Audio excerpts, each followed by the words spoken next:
Going by your model, when did Obama become a Machiavellian? Or is he still considered part of a movement? He's a hybrid. Obama has always, since the time he was at Occidental College and gave his first speech against South African apartheid that was partly organized by the Students for Economic Democracy, he's had an association with social movements. On the other hand, he's always been careful, some would say not careful enough, to avoid being too associated. And what he's chosen to do, I think, is take the Machiavellian path with all of its pitfalls and all of its traps, including the danger that in the quest for greater power, one loses the purpose that might have been an original motivation. I don't think that that's happened yet, but we can view it this way. We need a strong social movement to continue pressuring him from the outside. We need people on the inside to build bridges to, and we certainly need to hope that he will become a great Machiavellian as people look back in history on the others. It's a dynamic process. We don't know. What do I think are the most important things we should do between now and July? Well, this is a little different question that we've addressed in the previous three programs, but I think what I said tonight between the lines needs to be emphasized, that the peace movement needs to pull the base of the Democratic Party away from the war. The Barbara Lee resolution shows that the Democratic Party is now officially against the war in Afghanistan, in the sense that the party wants a more rapid withdrawal.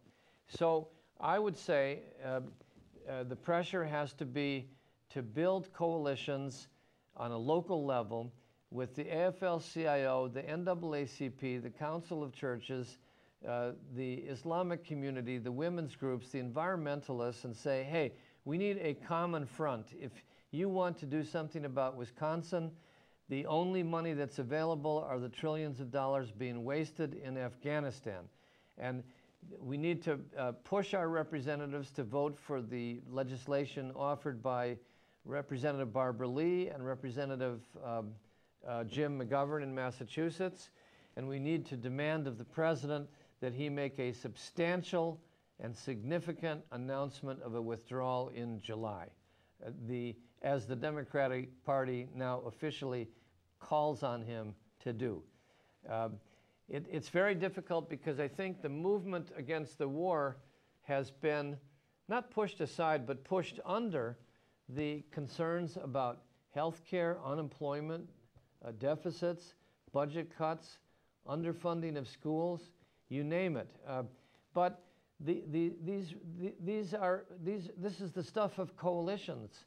In other words, the people concerned about the domestic issues cannot have their way if they don't find a source of money. And I don't think there's going to be a tax increase. I don't think the economy is going to come back rapidly. The only source of money on the horizon would come by the President announcing that he's beginning to draw down from Afghanistan and transferring the money to job creation here at home, as the Democratic Party, by the way, has just called on him to do. Would I say the student involvement in the peace movement is comparable to what it was during Vietnam? No. You say it doesn't seem like it. That's right. It's not your fault. If you were drafted, there would probably be riots on many campuses right now. Comment, how critical is it that we continue to accept to such a large degree Israel's policies, and how much influence do you think this has on our own long war? I think it's a complicated question. Within the political system, the supporters of Israel have so much strength in the Congress on both sides that it's difficult to move things through the electoral process, though it should be tried. I would say that on local levels, peace advocates have got to sit down and engage with their Jewish Federation Council and even with AIPAC and say, this has got to be ended. This is going to wind up with Israel being more isolated and these wars going on and the hatred of the Muslim world rising. It's got to end. It's a long battle, but it can only be won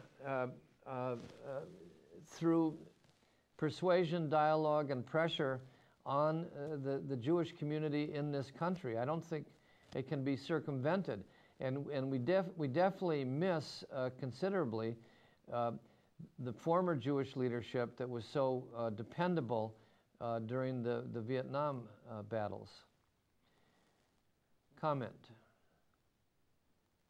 The concept of a battle over memory describes our politics today very, very well. Thank you. If you look at my book, we've got a calendar here about this being the 50th year anniversary of everything that happened in the 60s. And when you get to this stage, the fight over memory becomes almost more important or equally important, the fight over the immediate tangible events. There are certain people that actually think that the Tea Party represents the American Revolution. This is an all-white group, militant,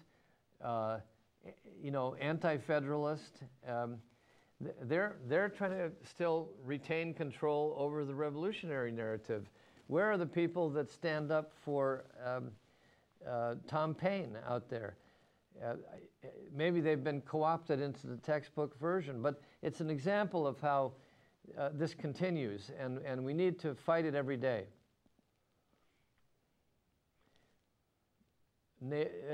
What states do I view as the most progressive? Illinois, which just banned the death penalty, and which are the key players in the peace movement at the government level? California, who else? Congratulations to Illinois. I think Illinois is a very, very progressive state, judging by its voting behavior and the people that they've sent to the Congress.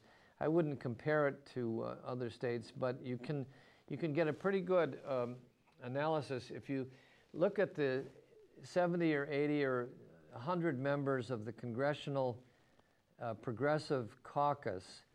You will find a disproportionate number from California, far ahead of anywhere else in the country. Then I would say come New York and Illinois and Massachusetts.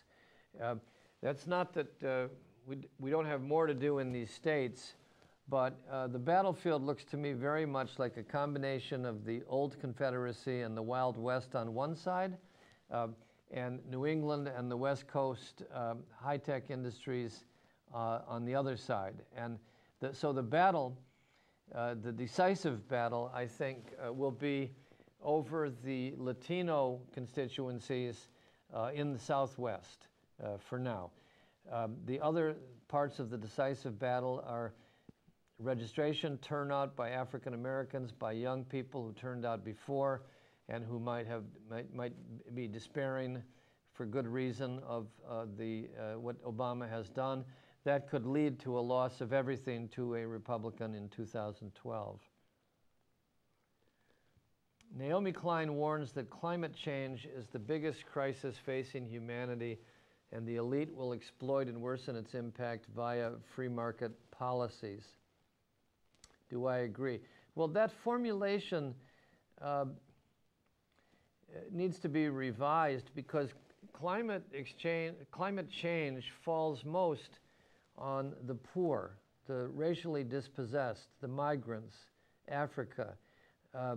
And they don't view it as climate change. They view it as exploitation that is already underway and is destroying their soil, their water, poisoning their children. I think the environmental movement has to make a relationship with the black movement and with international movements in the third world. Whether it's the biggest crisis facing humanity is in the eye of the beholder, but where this fits into the analysis I've given is that the climate change movement has gone from the margins to a majority and is now facing a quite vicious counter movement based on denial and scorn and campaign contributions from people like the Koch brothers. You know it.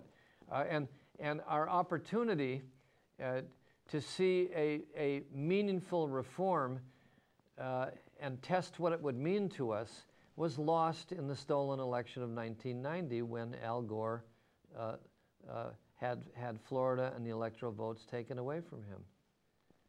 So election protection is supremely important as part of civil rights and human rights.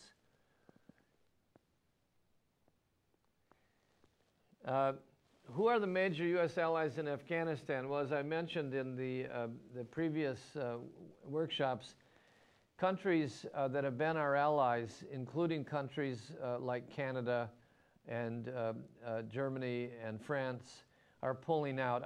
I think there are no U.S. allies in Afghanistan. I think there's a marriage of convenience between the United States and NATO to try to see if something can be packaged as a diplomatic settlement by 2014. But I think the Europeans and the Canadians have had it, and we, as in the 60s, are more and more standing utterly alone, not only in Afghanistan, but how about in the midst of the Arab Revolution, which has completely undermined the premise of the war on terror. Petraeus is going to tell Congress next week that the U.S. has made gains in Afghanistan. Yes, well, but what about reports that he's using Taliban strength data from years ago? He's hiding the growth of the insurgency.